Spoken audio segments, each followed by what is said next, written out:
Mensajes positivos. Continuamos viendo en la primera lectura de la misa el Apocalipsis del apóstol San Juan. Vemos entre el capítulo 18 y el capítulo 19. Dice así: Yo, Juan, vi un ángel que bajaba del cielo. Su poder era inmenso y con resplandor iluminó la tierra. Gritó con voz potente y dijo: Ha caído ya la gran Babilonia y ha quedado convertida en morada de demonios, en guarida de toda clase de espíritus impuros, en escondrijo de aves inmundas y repugnantes. Otro ángel poderoso levantó una piedra del tamaño de una piedra de molino y la arrojó al mar diciendo: Con esta misma violencia será arrojada Babilonia, la gran ciudad, y desaparecerá para siempre. Ya no se van a escuchar en ti ni cantos, ni cítaras, ni flautas, ni trompetas. Ya no habrá jamás en ti artesanos de ningún oficio, ni se escuchará más el ruido de la piedra de molino. Ya no brillarán en ti las luces de las lámparas, ni volverá a escucharse en ti el bullicio de las bodas.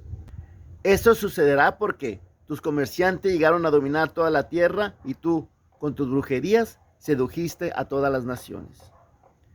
Después de esto oí algo así como una inmensa multitud que cantaba en el cielo: Aleluya, la salvación, la gloria y el poder pertenecen a nuestro Dios, porque sus sentencias son legítimas y justas.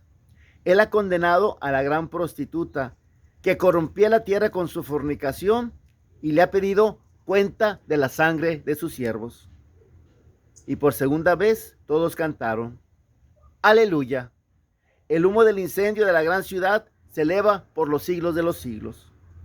Entonces un ángel me dijo: Escribe: Dichosos los invitados al banquete de bodas del Cordero. Babilonia la Grande. Cuando esto fue escrito, Roma estaba todavía en la cúspide de su poder imperial. Babilonia había sido destruida siglos antes, y Babilonia era el signo del poder que es destruido. Esta comparación de Babilonia está anunciándole a Roma su futuro desgracia. En ese momento faltaban siglos para que Roma cayera. Roma estaba en la cúspide y estaba haciendo las persecuciones contra los cristianos, estaba intentando acabar con el cristianismo. Y este libro fue escrito principalmente para alentar a los que, sufriendo esta persecución, podían esperar el triunfo de su Dios, que se veía muy difícil. Los cristianos eran una cascarita de nuez en un océano violento. Era una cascarita de nuez. Eran poquitos comparado pues con la multitud de gente que adoraba a otros dioses, con la multitud de gente que creía en otras cosas. Los cristianos eran una cascarita de nuez en un océano violento. Pero esa cascarita de nuez tuvo la capacidad de imponerse a ese gran océano por el poder de Dios. Como dijo Jesucristo: Tú eres Pedro, sobre esta piedra fundamentaré mi iglesia, y los poderes del abismo no podrán contra ella. Y vaya que lo han intentado. La iglesia ha tenido que enfrentar situaciones tan difíciles como el Imperio Romano, como posteriormente, ya que cayó el Imperio Romano, pues las invasiones de los bárbaros, el famoso Atila y todos aquellos que intentaron también destruir la iglesia, los vikingos que le tenían un odio tremendo a la iglesia, intentaron acabar con ella, tantos que intentaron acabar con la iglesia. Los puede ver en los museos, ¿verdad? Y nosotros aquí estamos. Una de las ocasiones en que la iglesia padeció más, y yo siento que fue de las veces que ocurrió más riesgos, fue con Napoleón. Porque otros intentaron destruir a la iglesia o apoderarse de la iglesia, de los tesoros de la iglesia. Napoleón intentó apoderarse de la iglesia misma y dominarla y manejarla. Y un hombre muy inteligente, un hombre con mucho poder, y que lo intentó y de no toparse con quien se topó, Dios primeramente, y el Papa Pío VII tal lo hubiera conseguido. A Pío VI, en 1797, cuando los ejércitos revolucionarios franceses invadieron Italia, pues ellos detuvieron al Papa y lo deportaron en Francia, y ahí prisionero murió 3 años más tarde.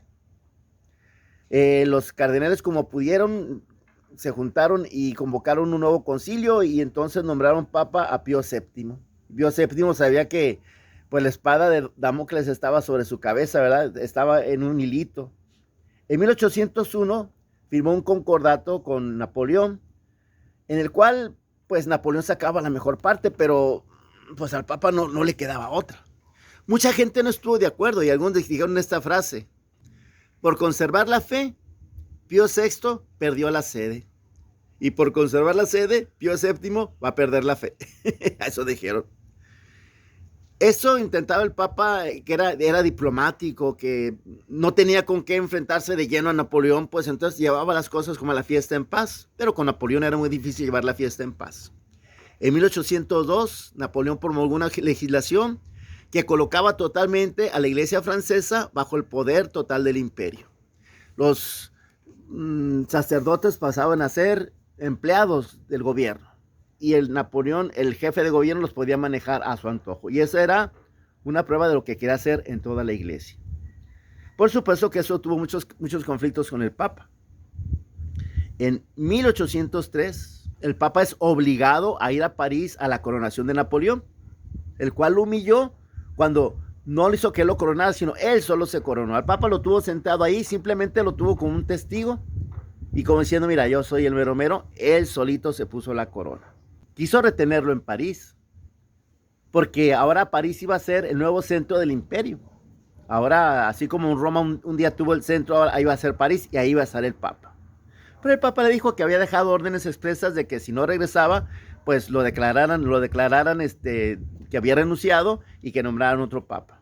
El Papa nada tonto, ¿verdad? En 1806, Napoleón había ordenado un bloqueo continental contra Inglaterra para tratar de vencer a Inglaterra, pero Pío VII se negó. Él era jefe de los estados pontificios y él dijo que él tenía que estar neutral. Y entonces Napoleón le dijo: su santidad es soberano de Roma, pero yo soy el emperador y todos mis enemigos deben ser sus enemigos. Y pues con sus tropas lo forzó a participar del bloqueo. Después, en 1808, las tropas imperiales entraron en Roma y tomaron parte del territorio pontificio. El Papa se tuvo que refugiar en una fortaleza. Y después, en 1809, el emperador ordenó la anexión de todo el territorio papal restante. El Papa podía seguir en Roma, pero ahora el Papa iba a ser un empleado del imperio. Iba a recibir un estipendio anual de 2 millones de francos. Pero ahora Napoleón iba a dictar las leyes, las normas, iba a poner a los obispos. A cambio de 2 millones de francos al año, el Papa iba a aceptar todo esto. Pero el Papa, el 10 de junio de ese 1809, mediante la bula Quam Memorandum, excomulgó a los ladrones del patrimonio de Pedro. O sea, Napoleón les excomulgó.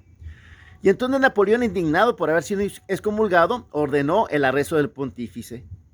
En la noche del 5 al 6 de julio de 1809, el Papa fue capturado. Tomaron sus fortalezas, el Papa ordenó que no resistieran y le exigieron que renunciara a la soberanía de los estados pontificios y anulara la bula de excomunión. El Papa Pío VII respondió: non possiamo, non dobbiamo, non vogliamo. Es decir, no podemos, no debemos, no queremos. Y se lo llevaron preso. Cerca de 100 el carruaje volcó y el Papa terminó en el lodo. Entonces Napoleón convocó un concilio en París para derrocar al Papa y nombrar un nuevo Papa. Pero para su sorpresa, los prelados, los obispos, los cardenales se negaron y apoyaron al Papa. Entonces el Papa se negó a acceder y se ordenó su deportación a Francia. El viaje fue muy duro para un anciano de 67 años. Sin embargo, pues sobrevivió. Napoleón intentó una vez atraerlo más a su causa. El Papa no había tocado los 2 millones de francos que le había ofrecido. Rechazó a los obispos que había designado el emperador. No aceptó reconocer su divorcio de Josefina ni su nuevo matrimonio con María Luisa de Austria. Y Napoleón tuvo que suspender el concilio con el que intentaba deponerlo. Posteriormente, en 1812, lo traslada prisionero a Francia, al Palacio de Fontainebleau. Tuvo que cruzar los Alpes. Pío VII cayó tan enfermo que le administraron la extrema unción. Apenas sobrevivió. Y entonces Napoleón lo visitó así muy enfermo y lo forzó a firmar un nuevo concordato que lo convirtió en un títere francés prácticamente. El Papa estaba tan enfermo que firmó y cedió. Pero en cuanto se restableció, anuló lo que había firmado. Dijo que no era válido. En 1814, Napoleón puso al Pío VII en libertad, intentando una vez manipularlo. Como no se volvió a dejar, lo volvió a tomar prisionero, lo traía para acá y para allá, hasta que finalmente fue liberado por los austriacos. Y el 6 de abril, Napoleón abdicaba, y el 24 de mayo Pío VII hacía una entrada triunfal en Roma, donde moriría en 1823. Napoleón fue un gran hombre que consiguió muchas cosas y era muy tosudo, pero topó con piedra, con la piedra de Pedro. Los poderes del abismo no prevalecerán contra ella. Yo me siento contento de ser católico, de ser parte de esta iglesia que tiene una historia tan vasta y tan profunda y han pasado tantas cosas y sin embargo se ha mantenido y se mantiene. Ha habido errores, sí ha habido fallas, sí tienen sus luces, tiene sus sombras, pero sin embargo la iglesia católica aquí está y aquí estará. Pecadora y santa. Pecadora por sus miembros que fallamos, santa porque santo es aquel que está sosteniéndonos y llevándonos cada vez más adelante. ¿Cayó Babilonia la Grande? Pues sí, cayó Roma y caerán todos los imperios. Actualmente, ¿quién será Babilonia en este contexto de poderes? Bueno, que Dios nos conceda la gracia de que sepamos nosotros tener fe en Dios a pesar de todas las circunstancias que tengamos que afrontar. Ayúdame a reconocer este mensaje. Ya sabes que aquí vamos a conocer lo que día a día la liturgia nos sugiere para conocer mejor la religión, para conocer mejor nuestra fe. Mensajes positivos.